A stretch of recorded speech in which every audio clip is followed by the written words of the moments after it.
Hello guys, pag-usapan lang natin ang breaking news. May pasabog nga naman kasi ang bali-balita. Mami Min Bernardo, todo bantay kay Catherine Bernardo at Mayor Mark Alcala. Na alam naman natin kasi, hindi pa sang-ayon si Mami Min Bernardo para kay Mayor Mark Alcala. Yan kasi ang malinaw na kumakalat ngayon sa social media na pinag-uusapan patungkol kay Mami Min Bernardo dahil todo nga naman siyang magbantay kay Catherine Bernardo at Mayor Mark Alcala. Hanggang ngayon kasi dawit pa rin si Catherine Bernardo sa issue sa lantaran relationship ni na Mayor Mark Alcala at Catherine Bernardo. Makatotohanan na kaya ang bali-balita patungkol kay Mayor Mark Alcala at Catherine Bernardo?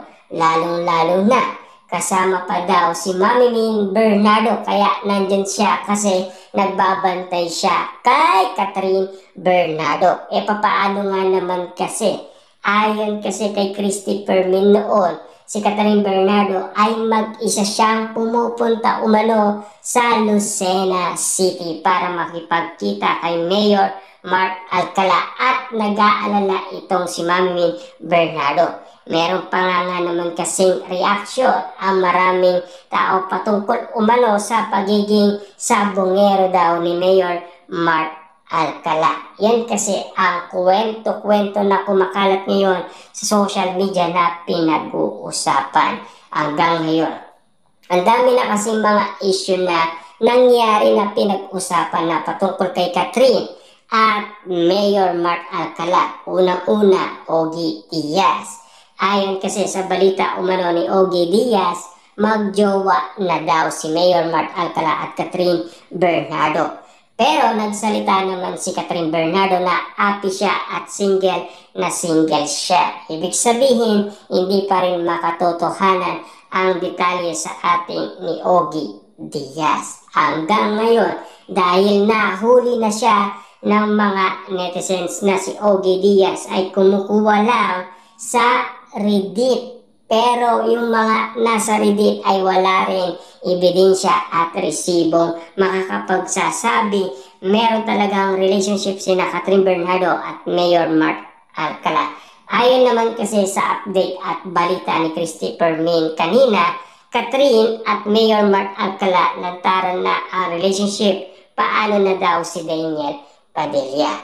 Pero ang katanungan kasi ng karamihan, sinagot na ba ni Catherine Bernardo si Mayor Mark Alcala? Hanggang ngayon kasi ay hindi pa nila sinasabi na magkarelasyon nga talaga sina Mayor Mark Alcala at Catherine Bernardo. Hanggang ngayon kasi tahimik si Catherine, tahimik din si Mayor Mark Alcala hanggang ngayon.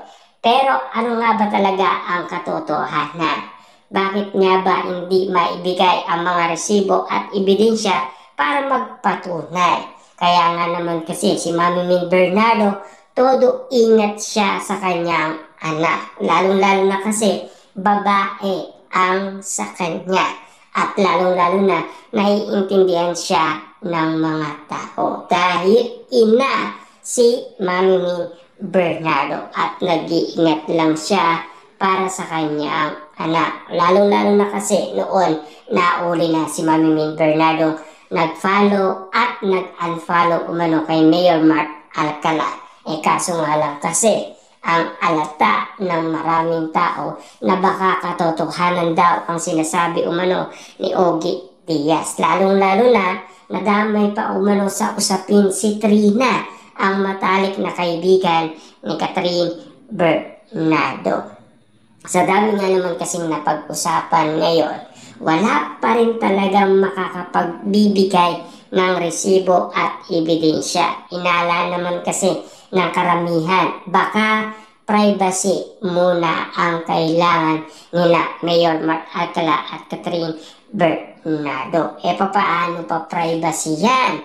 Kung sakaling lantaran na sa publiko ang kanilang relationship, ayon kasi kay Christopher Min. Yan kasi ang naganap na pinag-uusapan at pinagkakaguluhan at pinagpipestahan. Na alam naman natin kasi ang bawat sitwasyon na pinag-uusapan ngayon. Kapag wala ka resibo at ebidensya, hindi maniniwala ang maraming tao. Kaya nga naman kasi ang mga Katniel fans, hindi sila naniniwala. Kasi ang paniwala nila doon sa kanilang idolo si Daniel Padilla at Catherine Bernardo. Inala naman ng ibang netizens, baka daw ang relasyon ni Mayor Mark Alcala at Catherine Bernardo ay matulad lang kay Alden Richard at Catherine Bernardo. Yan kasi ang inala nila. Kung bakit nga naman kasi si Catherine Bernardo ay nagpapapansin umano kay Daniel Padilla. Hindi naman siya nagpapansin kay Alden Richard, hindi naman siya nagpapansin kay Mayor Mark Alcala. Kanino ba siya nagpapansin? Daniel Padilla. Kaya nga naman kasi malakas na malakas ang prediction at paniniwala ng karamihan. Hindi lang natin alam, pero mas maganda aalamin pa rin natin yan para subaybayan natin ang mga nangyayaring detalye kay Catherine Bernardo at hindi natin pwedeng pakawalan ang bawat isyong pinag-uusapan, pinagkakaguluhan at pinagpipestahan ng karamihan. Lalong-lalo na ang kwento umano ni Mayor Mark Alcala at Catherine Bernardo at ang kwento ni Daniel Padilla at Catherine Bernardo. Susubaybayan natin yan. Aalamin natin kung ano nga ba talaga ang katotohanan. Ano nga ba talaga ang katotohanan? Siyempre, walang resibo at walang ebidensya.